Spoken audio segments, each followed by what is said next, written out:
Deuxième partie. Réponse aux objections contre les principes d'une morale universelle. Preuve de cette vérité. J'entends avec Cardan Spinoza qui murmure. Ces remords, me dit-il, ces cris de la nature ne sont que l'habitude et les illusions qu'un besoin mutuel inspire aux nations. Raisonneur malheureux, ennemi de toi-même, d'où nous vient ce besoin? Pourquoi l'être suprême mit-il dans notre cœur, à l'intérêt porté, un instinct qui nous lie à la société? Les lois que nous faisons, fragiles, inconstantes, ouvrages d'un moment, sont partout différentes. Jacob chez les Hébreux put épouser 2 sœurs.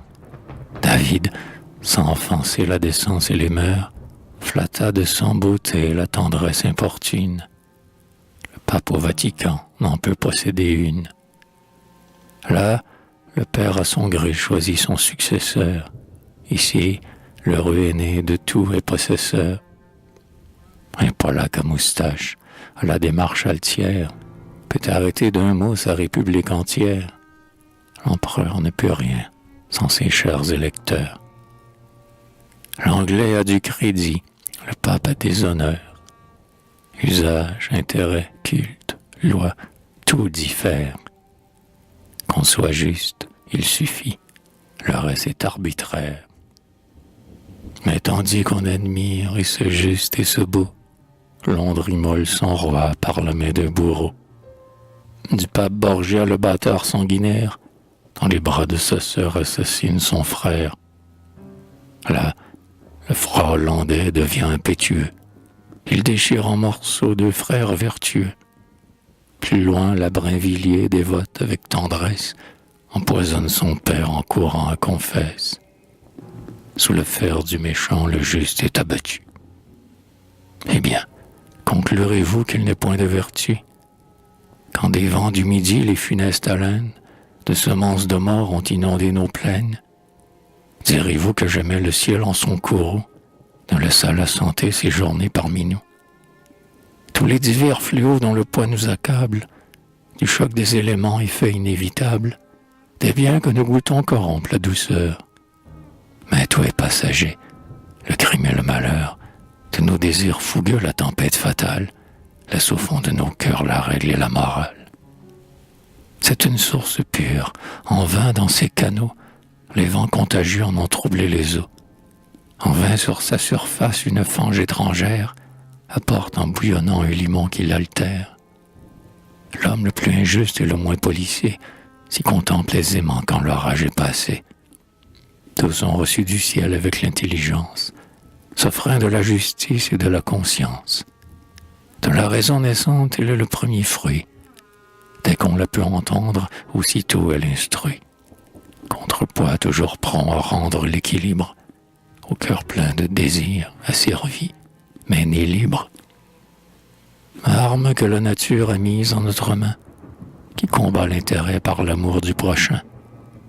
De Socrate, en un mot, c'est là l'heureux génie.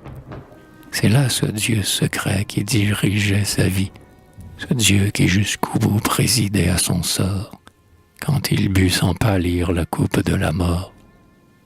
Quoi? Cet esprit divin n'est-il que pour Socrate? Tout mortel a le sien, qui jamais ne le flatte. Néron, 5 ans entiers, fut soumis à ses lois. 5 ans, des corrupteurs, il repoussa la voie. Marc Aurèle, appuyé sur la philosophie, porta ce joug heureux tout le temps de sa vie. Julien, s'égarant dans sa religion, infidèle à la foi, fidèle à la raison, scandale de l'Église et des rois le modèle, ne s'écarta jamais de la loi naturelle.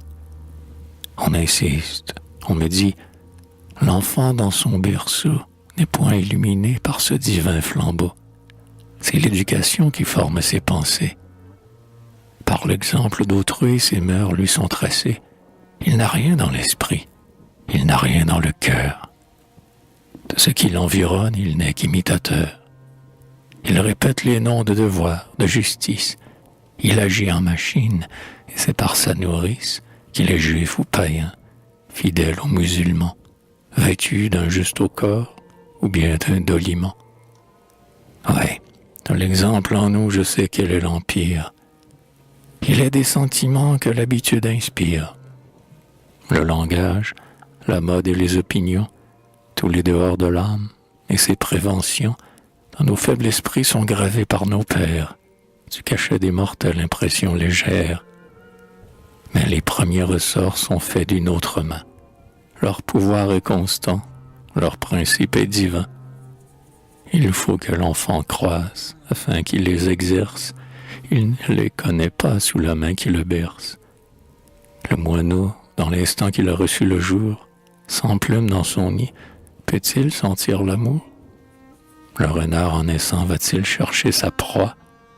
Les insectes changeants qui nous filent la soie? Les essaims bourdonnants de ces filles du ciel qui pétrissent la cire et composent le miel? Sitôt qu'ils sont éclos, forment-ils leur ouvrage? Tout mûrit par le temps et s'accroît par l'usage. Chaque être a son objet, et dans l'instant marqué, il marche vers le but par le ciel indiqué. De ce but, il est vrai, s'écartent nos caprices. Le juste quelquefois commet des injustices. On fuit le bien qu'on aime, on est le mal qu'on fait. De soi-même en tout temps quel cœur est satisfait. L'homme, on nous l'a tant dit, est une énigme obscure, mais en quoi l'est-il plus que toute la nature? Avez-vous pénétré, philosophe nouveau, cet instinct suréprenant qui sert les animaux? Dans son germe impalpable, avez-vous pu connaître l'herbe qu'on foule aux pieds et qui meurt pour renaître? Sur ce vaste univers, un grand voile est jeté. Mais dans les profondeurs de cette obscurité, si la raison nous luit, qu'avons-nous à nous plaindre? Nous n'avons qu'un flambeau, gardons-nous de l'éteindre. Quand de l'immensité Dieu peupla les déserts, alluma des soleils et souleva des mers, demeurez, leur dit-il, dans vos bornes prescrites. Tous les mondes naissants connurent leurs limites. Il imposa des lois à Saturne, à Vénus, aux 16 orbes divers dans nos cieux contenus, aux éléments unis dans leur utile guerre, à la course des vents, aux flèches du tonnerre, à l'animal qui pense et né pour l'adorer, au ver qui nous attend, né pour nous dévorer. Aurons-nous bien l'audace, en nos faibles cervelles, d'ajouter nos décrets à ces lois immortelles? Hélas, serait-ce à nous, fantômes d'un moment, dont l'être imperceptible est voisin du néant, de nous mettre à côté du maître du tonnerre et de donner en Dieu des ordres à la terre?